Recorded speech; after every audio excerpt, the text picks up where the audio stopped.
scientist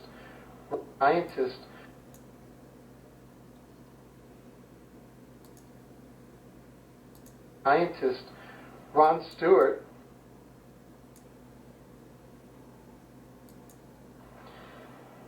Welcome back. This is Exopolitics Radio. I'm your host, Alfred Weber, and today we're here with our very special guest, inventor and scientist, Ron Stewart, who has the APEP Advanced Photographic Extraction Process, and we're back on the moon, and with a very interesting follow-up story. It turns out, as you know, that NASA went back to the moon in 2009, and in July of 2009 released a series of images of the alleged landing sites for Apollo 11, 14, Apollo 15, Apollo 16, and Apollo 17. So inventor and scientist Ron Stewart, who's here as our guest today, has gone to each of these. Welcome, Ron. Hello, how are you today? Good, good, thank you. Tell me, just to get kind of the overall finding, when you went to NASA's images, and I really want to, this is the images released by NASA, by the Goddard Flight Center, Arizona State University. The satellite reached lunar orbit on June 23rd, 2009, and captured the Apollo sites between July 11th and July 15th, 2009. And these are Apollo 11, 14, 15, 16, and 17. And we have all of these both in the various videos that the listeners can see at the examiner.com site as well there. And overall, tell us what you found using the APEP process. Well, sometime during July 2nd to 20th, 2009, of course, everybody knows that NASA sent a spacecraft named LRO, our Lunar Reconnaissance Orbiter, in order to take a number of images in celebration of the 40th anniversary that man first went to the moon. And the point is that in looking at Apollo 11, 14, 15, 16, and 17, what we find is that NASA is showing in all of these photos, images, that there's a white arrow that points to the approximate Apollo's mission 11, 14, 15, 16, and 17 descent stage modules, and that's where they stay approximately. They could believe that they're there. Now, this was a proclamation, in so many words, by NASA that they were able to locate these vehicles. Of course, they printed these on their websites, etc., which is all fine. However, the images that NASA shows, they have a wonderful and fantastic technology, but their technology measures only in a horizontal width about anywhere as small as 300 at the very most meters, which means that they're saying that they can only get as close to the moon, and that's orbiting the LRO above the moon surface at about 50 kilometers, and they can only get down that close and that wide, which is the length of about 3 football fields. NASA is lying. That is not true. You say, this is where this is at. Well, the point is, if you can't get any closer and see it better, how can you really tell? So what I did with APEP was take the technology that I've invented, and I said, okay, let's be fair and adjust to everyone. So let's try to zoom down into the picture and see, in a step-by-step, getting closer and closer fashion, how exactly did the area look? Did it look like the descent vehicle itself in the way it's shaped and outlined when you're looking at it from the top down? And when comparing that image with the images that were on the surface of the moon, as close as I could get with just enlargement. And let me explain enlargement. Enlargement is separate from enhancement. Enlargement is basically magnification, but under today's photography, what happens, it will pixelate. My system is rolled to be able to enlarge an image Without and be able to pixelation. show what's there up to a certain point of magnification and get close, but it does not pixelate and so forth, and it goes past the conventional problems that photography has today. So in doing that, I first show what the blurred object looks like, and then I give an impression in a video that I'm just releasing here today or tomorrow, what the blurred object would look like compared to a clear object. And even if vague, it doesn't matter, the outline is still basically the same. So then I say, does this object here that we are looking at very close, closer than possibly what NASA could not get with their technology, and my technology can, do we see the same shape and outline as we would see in the lunar module descent vehicle?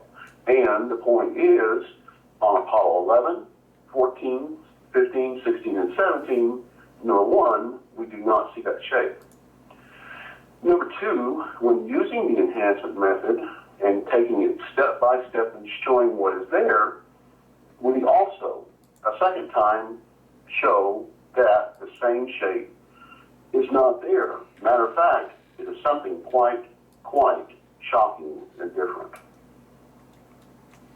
Right. So you're saying that even I'm here looking at one of your images where you in your video you put up Apollo 11, Apollo 14, Apollo 15, 16, and 17, and the Apollo 14 landing has little arrows that say scientific instruments, astronaut footpath, lunar module shadow, lunar module Antares, and then it has a scale of 100 meters, which is about halfway across the photo. So you're saying right. that there was no sign of scientific instruments, no sign of the astronaut footpath, no sign of the lunar module shadow or of the lunar module. And Exactly what I can find. Now, let me be perfectly frank. It was not the goal or purpose of me to get into the images and to say, okay, now let me look with a magnifying glass as to where the vehicle may or may not be. All I'm trying to say is in the place where they say it is with the arrow, it does not seem, according to what I've been able to estimate, that the descent modules are in exactly that location down to the very meter. Now, it may be somewhere else, but I did not look for them particular because what I'm trying to say is what do we see in the photograph and can we verify, as NASA did, what is there, with something that maybe is a little bit more advanced than what they have as far as technology, and I don't see it. So, just starting with Apollo 11, where we have the photograph of the white arrow pointing at this is the 2009 photo Exactly. of the lunar orbiter, reconnaissance orbiter. Right. There's a white arrow pointing at kind of a white dot. Could you walk our listeners through what exactly you found when you went in there with the APEP photography? Okay, now, again, I'm going to tell it how it is, and I can verify, and I'll publish this in the video as soon as it's released the next day or two. Okay. But the white arrow that is pointing to the little small dot, there's two different photographs. The first one was basically on Apollo 11, may have been a photograph by the LRO sometime between November 2nd and 17th. That one is now kind of standing up in a vertical position. When I got down to it, I was really excited the first time because I thought, well, look here, you know, it has an oval type shape. It's kind of like it has, what are these two legs over here that maybe might be the legs of the module itself, the descent module.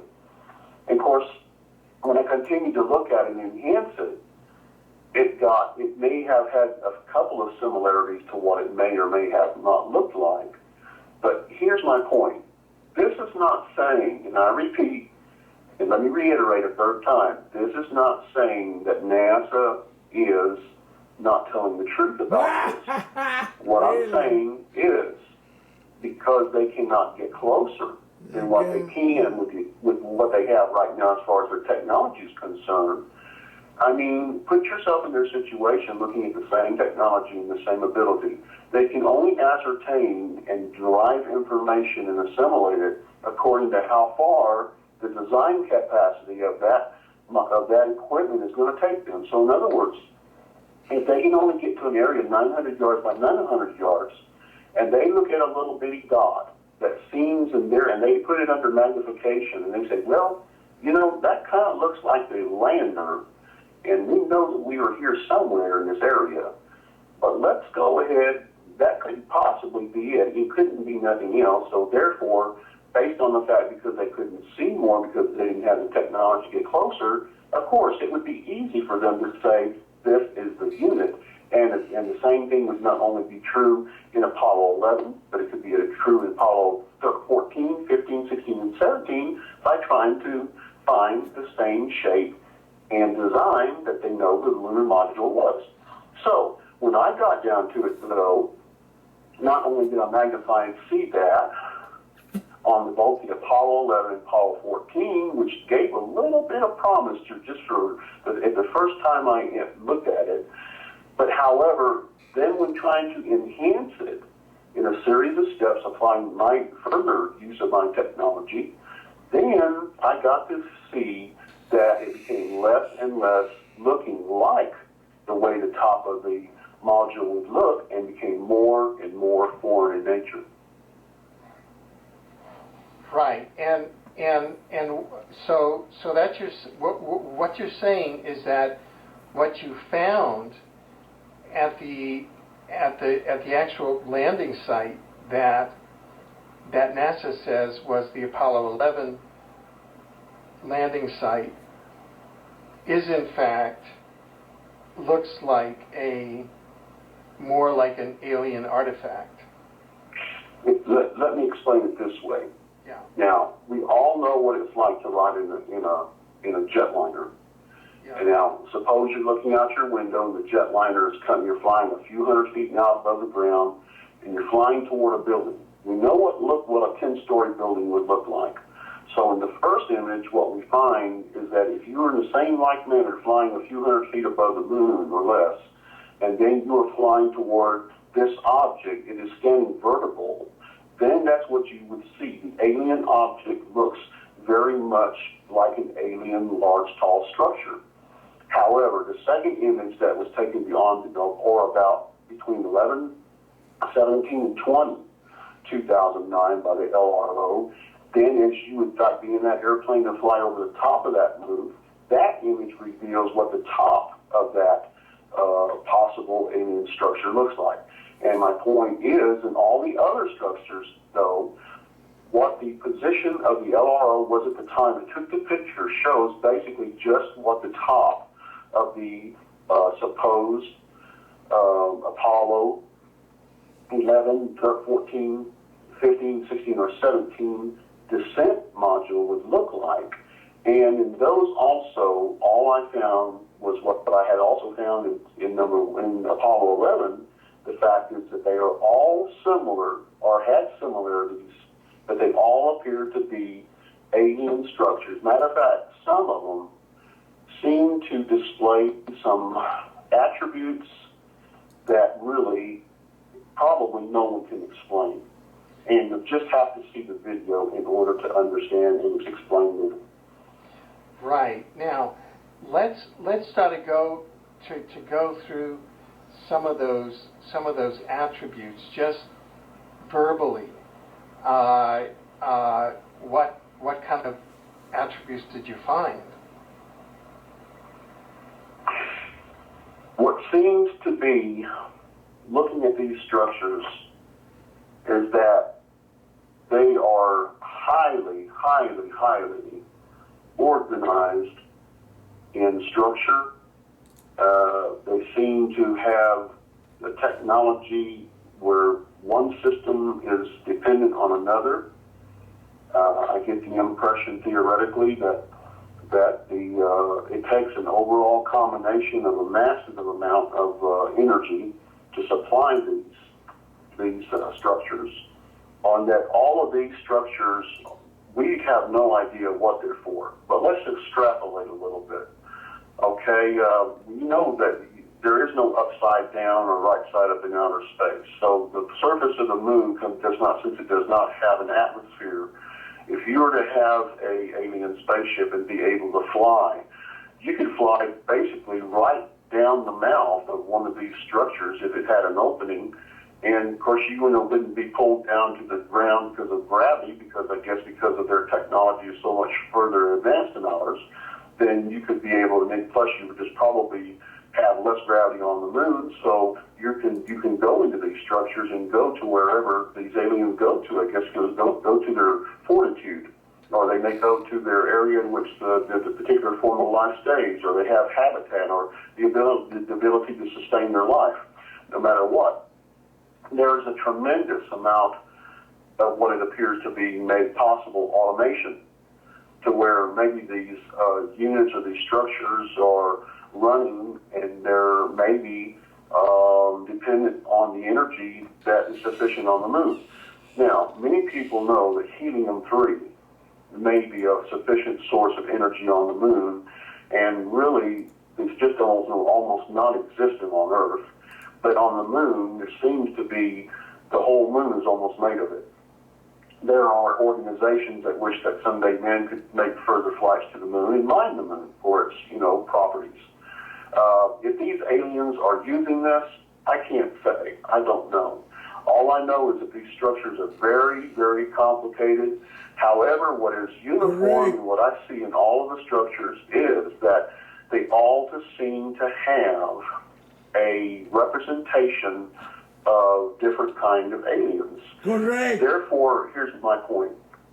It would make common sense and logic that to have such a facility, not only one, but many, many, many that may even still be on the moon that we have not even had a chance to examine and investigate, but to be able to have so many of these together, all of these forms of possible alien life possibly are at peace with one another, they possibly get along, they have to have a goal as a massive organization of some type to be able to accomplish these things, because it appears there's many, many, many combinations of technologies that are forged together.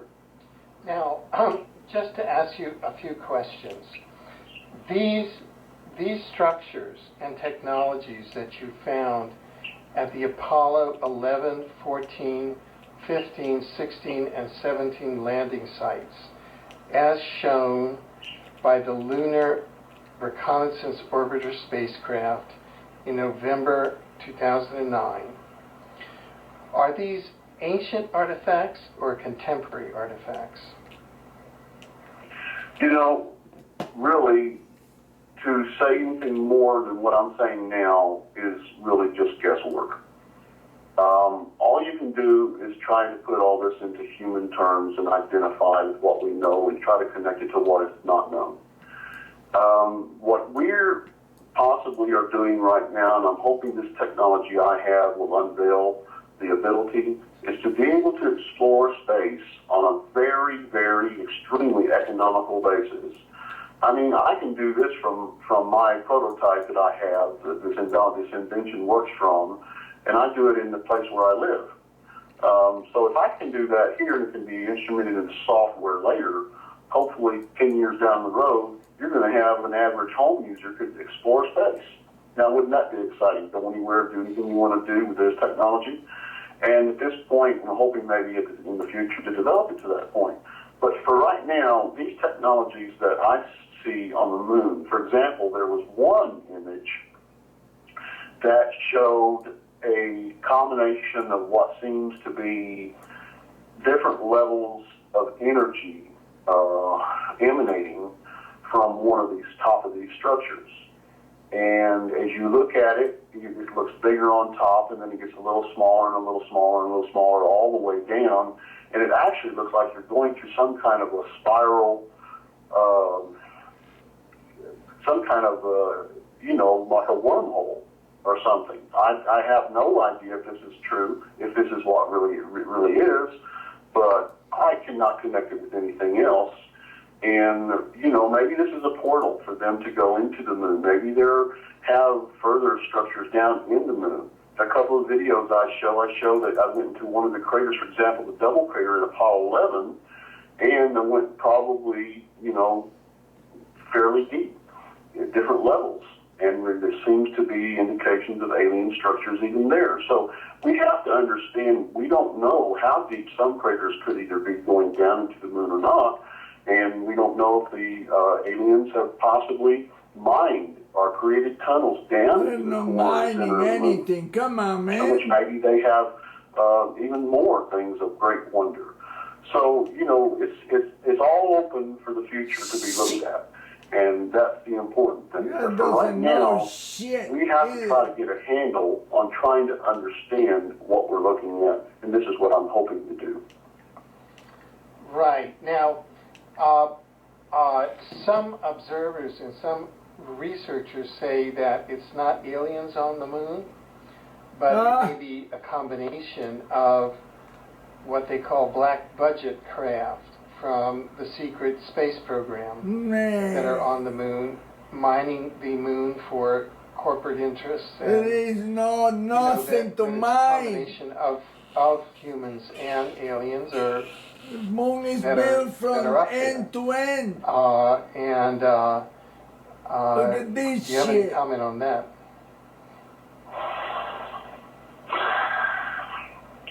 From what I've seen, I have not seen any what they call monoliths. A monolith is usually a carving or it may be in a symbolism that is in picture writing. Oh, it's a that computer. a direct This idea, is some concept, different or type of idea. monolith. And it's basically sometimes before there was lettering even on Earth, picture writing was used to say, okay, now here is a picture, for example, of a tiger. So if you see a picture of a tiger, that's exactly what it means. Or if you see a human being and he has, for example, his eyes are not looking straight forward but shifting up at an angle, that could be like saying, go this way. This means, or go this direction, or look at this. So you a lot of times landmarks like that have been used on Earth, and it seems that some of these monoliths, the connection I see in repetitive patterns over and over again, is that if you'll follow these different types of monoliths, one from the other, sometimes it even leads you to another area that you did not even expect could even be there. And it's something that I think is maybe similar to what we have on Earth, that maybe this is a universal way for all different kind of alien life forms to communicate. Oh, sir. Now, you could probably say, well, why would they communicate that way? Those are Well, beacons. think about it for a minute. If we have alien life forms of every kind of form of life in the universe that can be unimaginable, they all may have different vocalizations. Some may be very high and could not even be heard by the human ear. Some could be low, like an elephant's growl. or like the high-pitched noise of a whale in the ocean. I mean, they may not even be able to communicate verbally, but here's how all of them telepathy. They could communicate by saying, oh, I recognize that symbol. That's of such and such alien race or culture or whatever, and this represents them. So with each form of life had such a representation or told a story by what they could visually see, then it would be understandable that just like we have computers today and the internet, they would have a probably universal spatial way of communicating with each other to be able to translate what they need to know and what they don't need to know, especially since they probably have been together for a long, long, long time. Now, I know that in our last program, you were able to find up to 3 spacecraft in the Earthrise photograph taken by the Apollo 11 astronauts at the Apollo 11 lunar landing site. Now that at the LRO photographs, did you discover any spacecraft?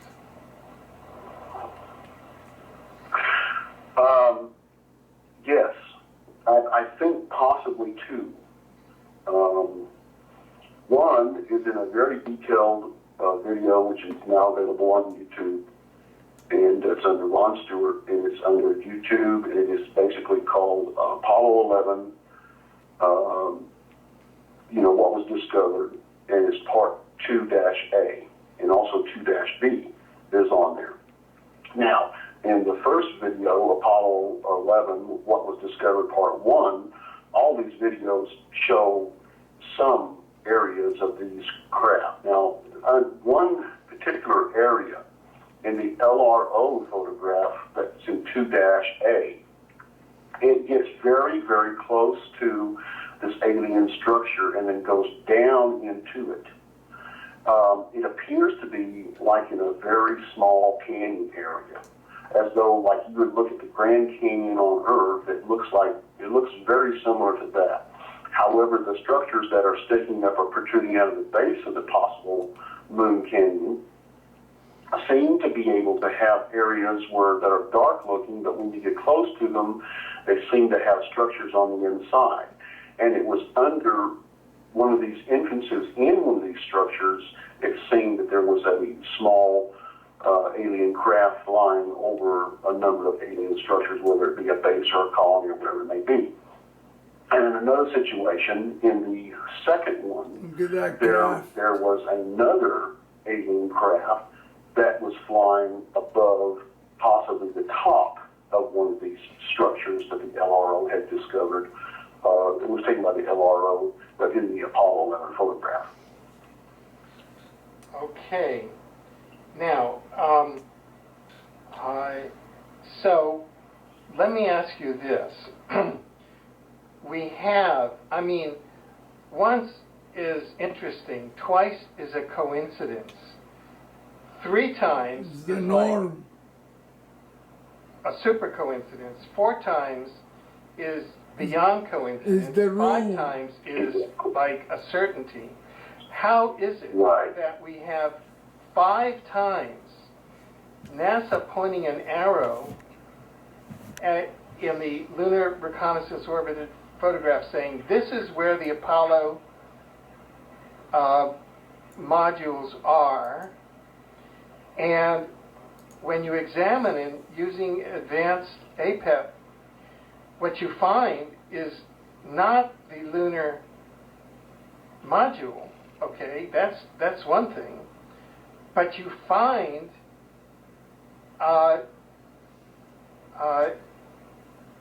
technological structures and spacecraft. I mean, it seems to me that for that to occur over and over and over 5 times is beyond a coincidence.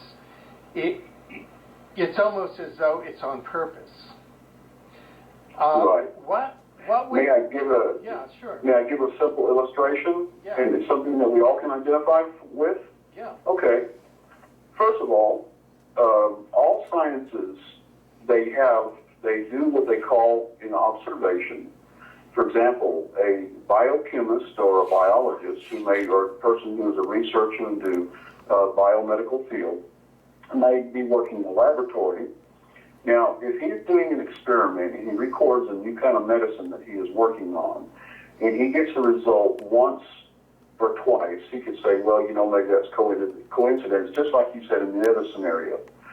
However, the third time, what he'll do, and what most of them do, you can research this just about anywhere and Google it, researchers who come up with a third occurrence know that now it's gone beyond the point of coincidence because it has happened more than twice. So, he repeats the experiment as many times as he wants to make it certain. Now, my point and bottom line is this. That researcher, once he submits his findings then to the pharmaceutical company that he's working for, they turn around, they do tests, they make the medicine, it goes then from the pharmaceutical field, and it's made into a medicine, it goes through a duration, it has to be approved by the FDA, Federal Drug and Food Administration, and then your doctor gets it. But yet, when you take that pill when you're sick, you never questioned the fact that the researcher was doing that kind of research, and because he did find something more than 3 or 4 times and had to keep on having the same results, then it was an accepted, established science, and you yourself, the person who is listening, and myself too, and Mr. Weber, of course, all do not refute that we take medicine, and it's based on the same kind of scientific principles. So, in retrospect and in similarity and in like manner here, when we have not only one structure that looks very similar, but 2, 3, 4, 5, and my friends, if we were to continue to do the research and look and look and look and found 10, 20, 30, 40, 50, when are we then going to say, hey, there's got to be something to this, or why would it happen so often? Well, the not only alien that, pilot. why is NASA pointing us in the wrong direction toward these other structures? Because Do you they believe don't want they you to make know. honest mistakes That's how they control information. in a row? No. What may be the Second possible possible aliens on those situation craft is next to that Apollo with 11. Apollo 11. Now, here's just another theory. But suppose in Apollo 11, they actually did come across some Look at the form eyes. of evidence There. of alien influence on the moon. Now, the point is, do you think NASA or anyone else who's a scientist is going to throw that opportunity away? Well, of course not. Common sense with logic would tell you that they may do it in a secret way, but they're going to research that because they want to know what's there and why and what they're doing there and how that affects us on the Earth. So, think about this. That's his These eyes. possible other Apollo missions may have been, yes, to send craft there, but to also investigate further alien complexes. Now, they may not exactly be there, after Apollo 11. Maybe the aliens are gone for a while, who knows? We don't know. They may be somewhere else. But even if the fact is that they did do this, and the LRO in 2009 was able to verify that the structures were still there, this may be something that's been ongoing for 40 years, and it's been a study of NASA and other types of scientists in the government field.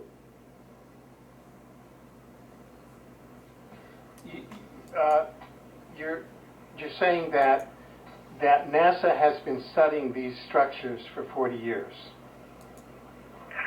Well, here's the point. If they have not had some knowledge of them, which I'm not saying they have or have not, but the very fact is, now here's what's interesting. Isn't it very funny that just the very arrow that they would point to the very area where they said that the lunar 11, 14, 15, 16, or 17 descent stage went down to, that every time the same area that they point to and they say that's where it landed, that we find an alien structure. I mean, Yeah. for them to get it right on every situation in Apollo 11, 14, 15, 16, and 17, I mean, is really an indication that they must know something about it, or how could they pinpoint the LRO, which is just a mechanical object? How could they, with their knowledge, pinpoint the LRO to take pictures of exactly those locations and exactly alien structures being there? There would have to be some kind of knowledge of that. It's illogical. It doesn't make sense. Of and course they know, man. man. Yeah. Well, you know, some people have a more sinister interpretation, and that is that perhaps As the there's alien craft, intentionality here the Apollo to 11 send saw. a signal that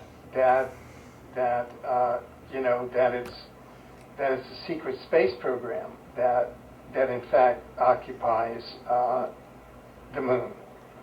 No. This seems That that is all the reptilian, pattern dude.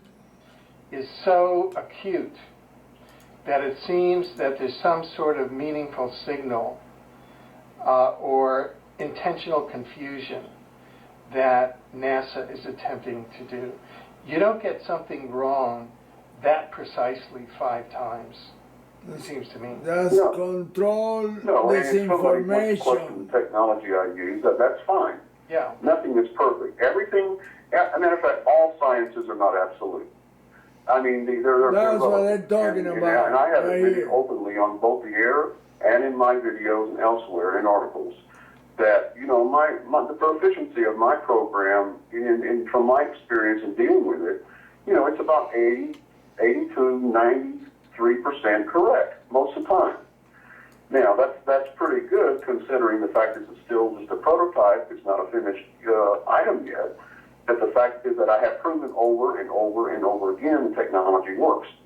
And because I try to be showing a series of enhancements by step, where, you know, people can see it for themselves, that in itself should say something.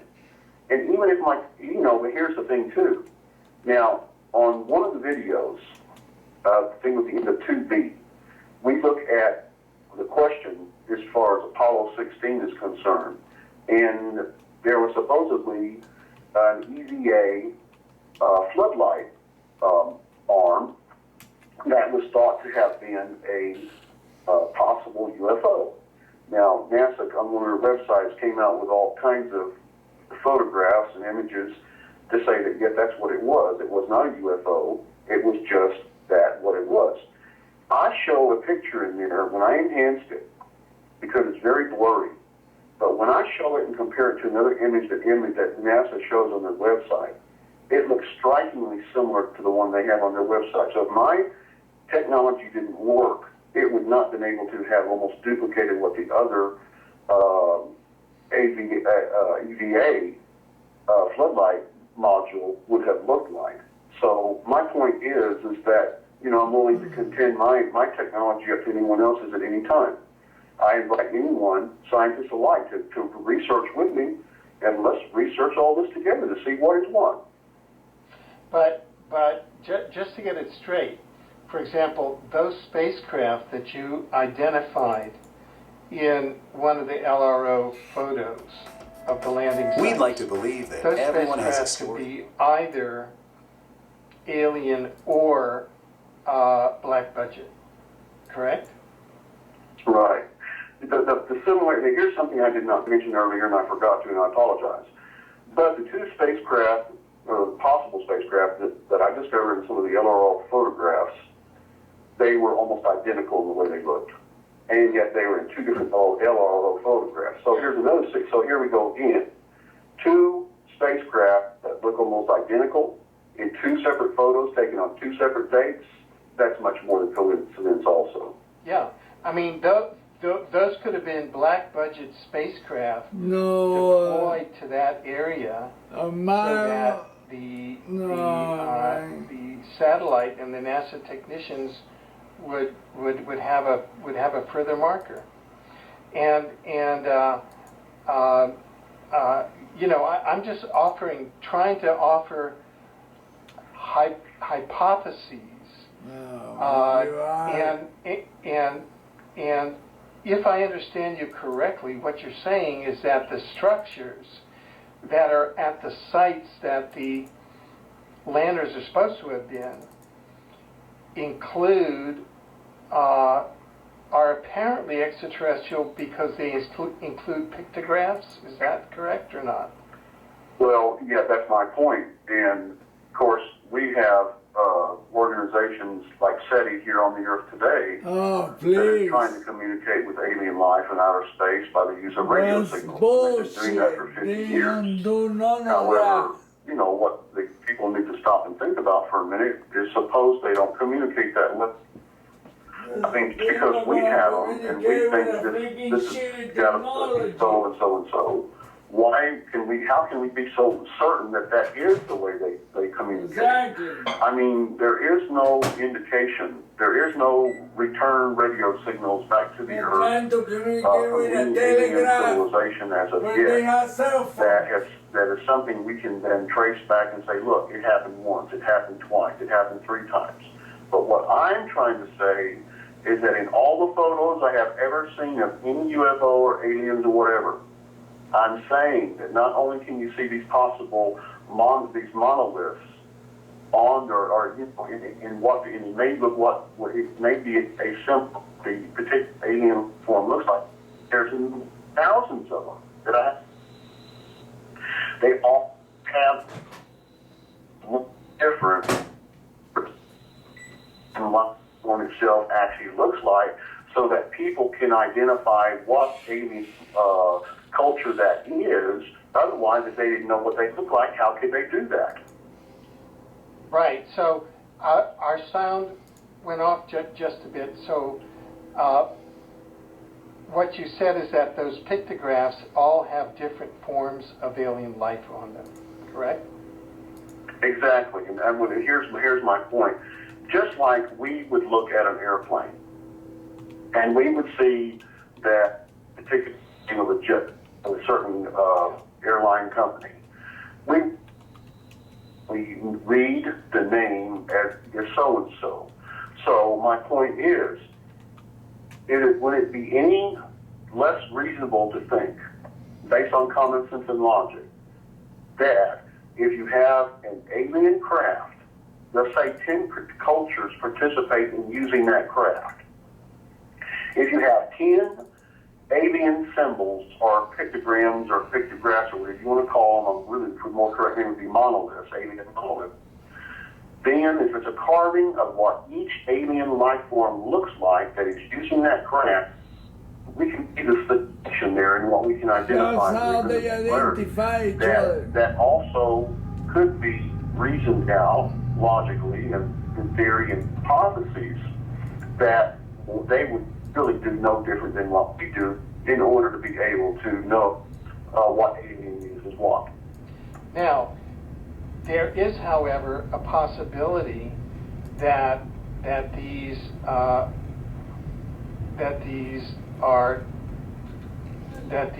photographs are disinformation by NASA. Exactly. And that is that they could have made errors, but it could be disinformation also. Correct? Well, here's my reason. Here's my reasoning on a certain number of things. Let's say, for example, I find a symbol, a possible alien symbol of a alien that looks reptilian in nature. Okay? If I take that pictograph and then if I move over, let's say, to an area and see the same alien pictograph again, but then let's say the way, for example, if its eyes were looking straight forward in the first one, it may be just basically be like a marker, a land marker, just to say, look here. But now in the next one, if the same symbol, for example, the facial expression changes and the eyes look to the right, just like we see on Earth, if I then go to that next one and the eyes point that direction, and I keep following these indications from one alien symbol that they're the same form of life to the next one, what I'm trying to say is I have experienced them leading me to a different location where there is more information about that particular alien, reptilian-like alien There that you go. is there. And there's like a larger installation or complex. And I Now we're have seen this talking. happen numerous times in trying it, just as an experiment, which I've never told no one, because this is something I'm still studying and researching to see if it's possible, something we can possibly try to do to try to start understanding what these symbols mean. Now, as you know, there's a debate going on within the Obama administration as to the future of the NASA space program. And there's been a preliminary decision made to skip over the moon And go as to to Mars. manned flight and to go to other celestial bodies, Mars and others. They told him, don't come here. And some analysts have said that this is because the secret space program, the black budget program, now occupies the moon and is mining it, There is and nothing to mine. threatened Obama and the civilian Fuck. space program not to This go back man is there. retarded or something. Fuck. Do you have any views on this? You don't know shit, man. You guys not even Hello? listening to that bullshit. Yes. You were cutting out there for a second. I'm sorry, I didn't hear all that. Sorry. The Obama administration may decide to curtail all manned programs to the moon. And some say that he was threatened by the secret space Military program, by the Black industrial Budget program, complex. not to go to the moon with the civilian space program because the Black Budget program and extraterrestrials on the moon want to control it for the mining and other There is territorial no reasons. mining going on. Do you have That any shit views is on built this? to the rim. No, I don't. Okay. Not really.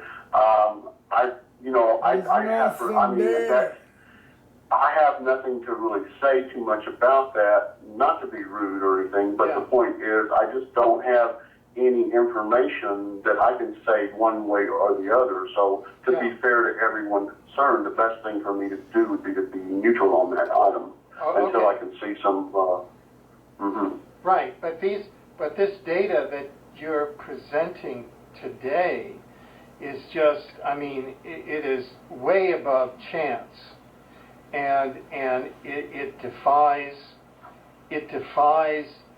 interpretation at this point, I think. Yes, I think it does. I would agree with you. Yeah. What are some of the other highlights of the 3 videos that you have created regarding the moon? Well, the overall first video was trying to answer the question, has man been to the moon? Now, it's been a controversial question for 40 years, and everybody has presented their case.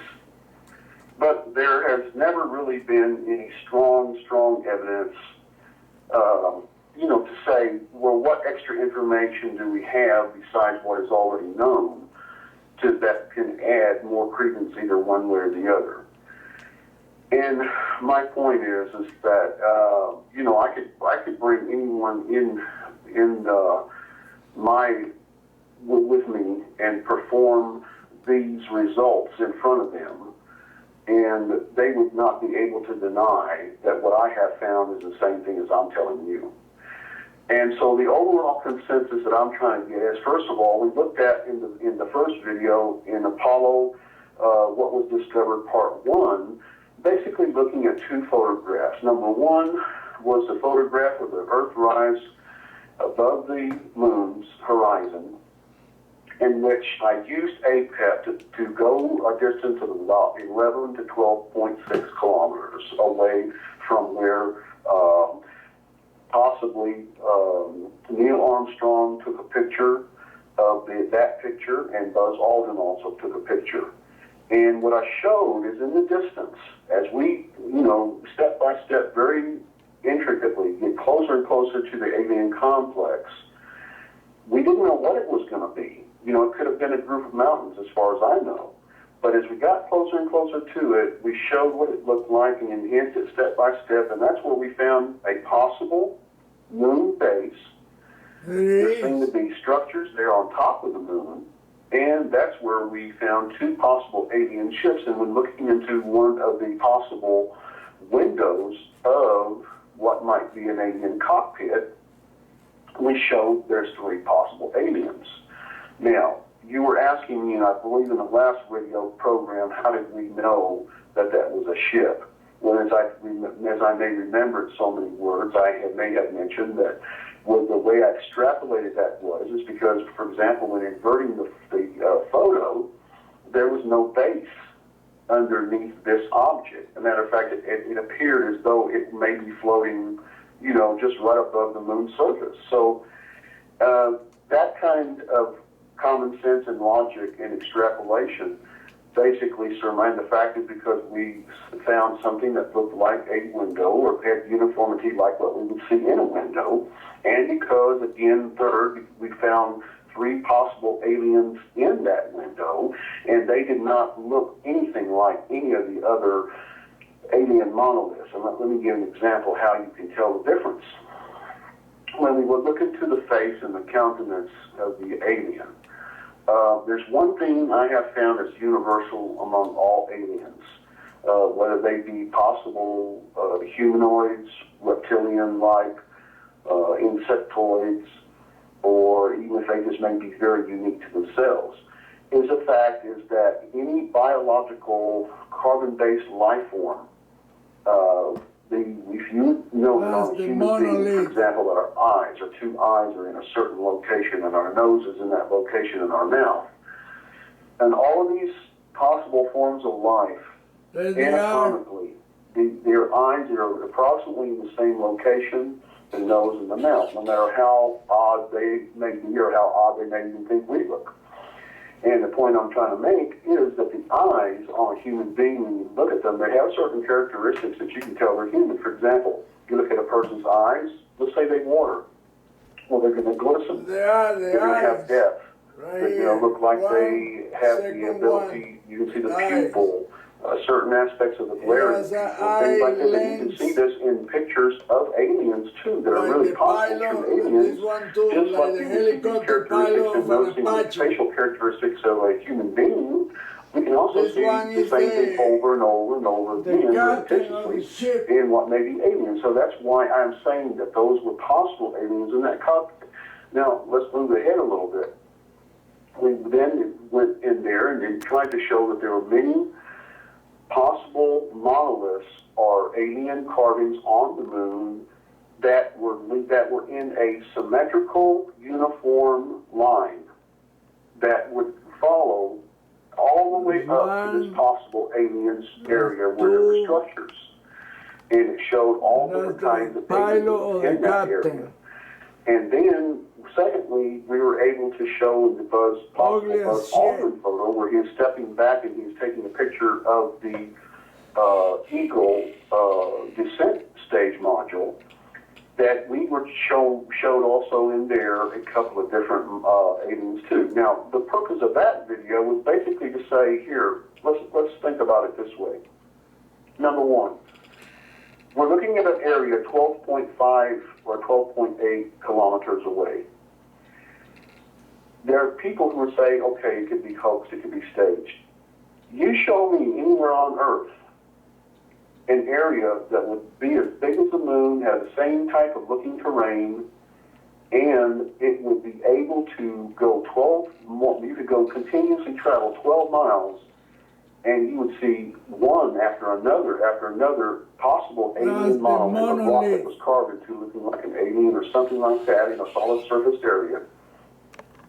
you could not build a stage that big to fake something that big. So first of all, you have to stop and think about it for a minute. How in the world could all those things This be in is the two monolith. simple photographs that possibly Neil Armstrong and Buzz It's Aldrin a took, computer and yet all have so many that similarities identifies in the having the race. same connection, being monoliths and this and that and the other. It is impossible two unless they were there, crew and I repeat, of unless the the graph. astronauts were actually there and were able to photograph How those small things. the next And side. then, okay, if none of that's true, then it's in those two photographs. And here's my point. We now look at all the LRO, Apollo 11, 14, 15, 16, and 17 modules, and what do we see? Again, we see almost what we saw in the Buzz Aldrin and also the Neil Armstrong photos when using APEP and zooming down into and extracting information. We see, again, the same kinds of things that repeat themselves over and over and over again. Matter of fact, in all three videos, The the one I'm going to be monolith releasing in the next day or top of two, the which, questions whether, it was verified, whether Apollo 11, and these are the 14, two crew 15, 16, and right 17 here. were really captivated by the LRO in 2009.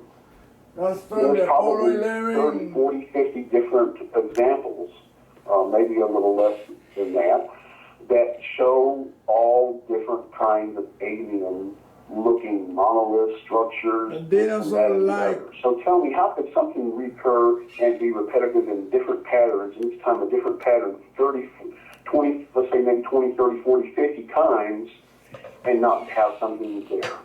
Exactly. Right, right. Well, we've come to the end of the this graph.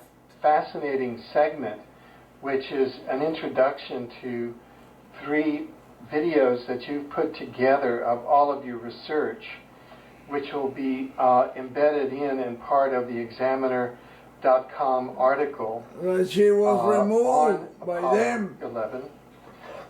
Those of you listening, you can find that at exopolitics.com or examiner.com. Are there any final words that you'd like to say, Ron, at this time? The only thing I would like to tell your listening audience is that with all my heart and mind and soul, it is hard doing this and trying to extrapolate one opinion on all of this. I'm always open to ideas. I'm always trying to look at new areas of exploration and trying to put all this together to where we as one big human family can identify. Listen to with Dr. what might be Norman going on Berggren, beyond just a small little one model electromagnetic we call Earth. vehicles. And I'm hoping that as time goes on, The that the alien information as I keep on providing it control will prove bill. more and more and more that the universe possibly is one very, very large area of life diversification, more than goes beyond the human terms of imagination. Those are And I the want to thank crafts. your listeners for listening to this program today, and I look forward to supplying more information into the future. Thank you. We've been with Ron Stewart, inventor and scientist who has developed the APEP Advanced Photographic Extraction process, and together with Ron Nussbeck carries forth an effort of, as he says, exploring out into the universe. This is, and we look forward, Ron, to your further appearances and participation on Exopolitics Radio. This is where you go, Radio. I'm HTTP your host, Alfred UFOimaging.com. Weber. Please stay tuned. Thank you.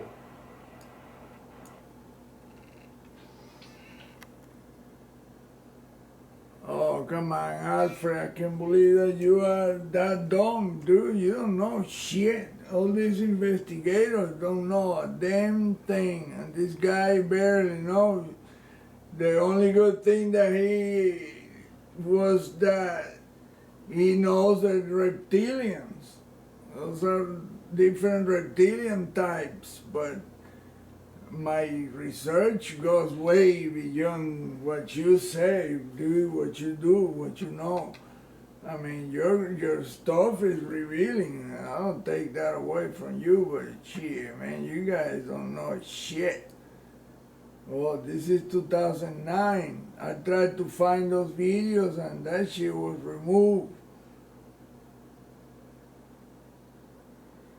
Apollo 11, what was found? I looked for it, that shit was removed from YouTube. This is, sucks. It is Apollo 11. What was found?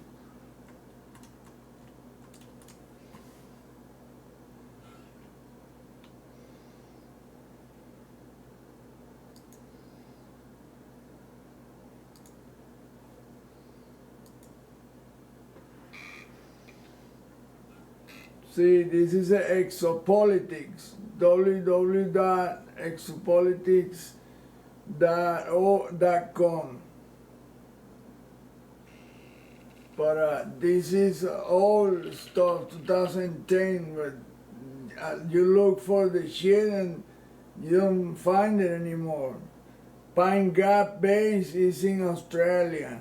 It's one of the main, they have a major weapon, a laser weapon and an electromagnetic Tesla weapon too that can disable the electromagnetic field and the avionics or the controls of any spacecraft or certain spacecraft. The big one, no, they cannot do shit about those huge cylindrical crafts that are bigger than Earth. That's like trying to kill an elephant with few ants. Nah, that ain't gonna work. You have to use some other type of technology. You'll never get to them like that. The only way is with your conscious. They control this whole solar system and they built it. Every single planet and moon is totally structurized by these entities. And that bullshit that they're mining the moon, oh, what a crap.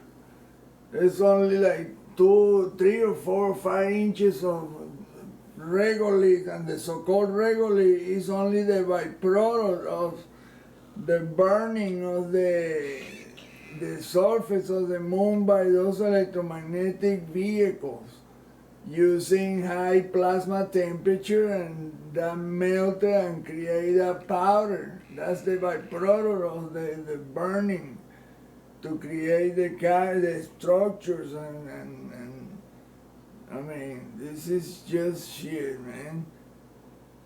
You just can't go. What was discovered? What was discovered? But it's saying YouTube, and YouTube doesn't show a damn thing. It only shows some crap, some shitty.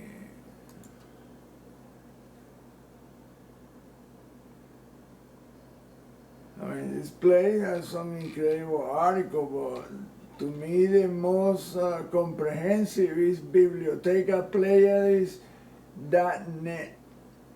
That's the one that has the most extensive information about the whole alien question. And it's just, I mean, it's unbelievable, man. These people don't know a damn thing.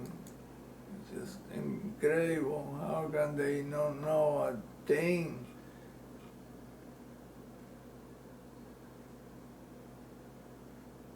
But it's good to hear the guy talking about the technology that he developed along with his partner, another physicist, optical physicist, scientist, Ron Stewart. This guy's name is Ron Stewart. But those videos he's talking about, he removed them not long after he posted them. I don't know why. He must have been. See, look at the monoliths in space. There's one in Mars. There's one in Europa. There's one. Carl Sagan. This is what this. You got to read this. This is from bibliotecapleiades.net. It talk about how the brightest object on the moon was that monolith, and that was retrieved by a military secret program that flew and brought him over here. When they tried to open it, the radiation killed just about everyone present. So they decided to open it deep underwater in the ocean in a special built facility. And the Russian was there, the Americans, all the council, Security Council members of the United Nations were present. And the top scientists, of course, from those countries. See, Yuri Gagarin was the first one in space that saw that thing. The first astronaut to spot this ET beacon. The monolith was first sighted by Russian cosmonaut Yuri Gagarin, the first man in space in 1961. He was followed into space that same year by American astronaut Alan Shepard, who also sighted the beacon. Apollo 10 went to it and filmed it from every angle on Apollo 10. I haven't found any single image from Apollo 10 that show anything like that.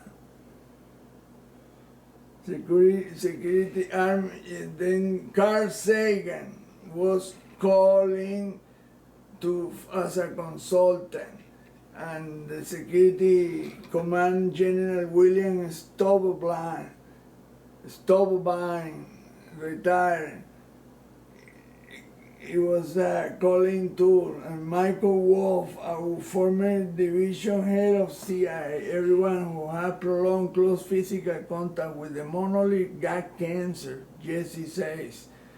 And those who tried to dissect it, the monolith died right there on the spot. The CIA counterintelligence official and Dr. Wolf got colon cancer. The CIA man required surgery, but Dr. Wolf cancer later went into a spontaneous remission. Dr. Sagan eventually died of his cancer. Jesse feels that there are many more space beacons out in space acting as a postcards. I am sure Mother Russia had one. Yeah, but Mother Russia is so shitty. They hate those people. The reptilian hates them. They're assholes. They try to crack open the Phobos moon with a high-powered laser.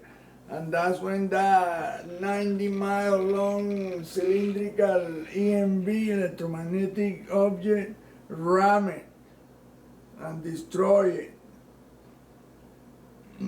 And they record the whole thing. They don't want to show it to anybody what happened to that. And that craft was, they say it was lost. They lost contact with it. And before it disappeared, the last picture he sent was that cylindrical object coming towards it. It was enormous. Imagine, 90 miles long. I mean, there is an international bullshit going on. All those countries that hate each other and blah, blah, blah, that's all put up. They all are in the same boat. They just maintain the world in some kind of fear monger and war, constant stupid ass wars. What do you think? That shit about ISIS just started, because no, that was created by the CIA. Remember what happened to Gaddafi in Libya? That was decided after they put him there. Same thing with Manuel Noriega in Panama. They put him there. He was same thing with Fidel Castro. He was put there to cause, to become a bad guy. They always had to have the bad guys and the saviors to portray themselves as the savior, when in fact they are the ones that create all the bad shit. And they, at the same time, they are controlled by the entities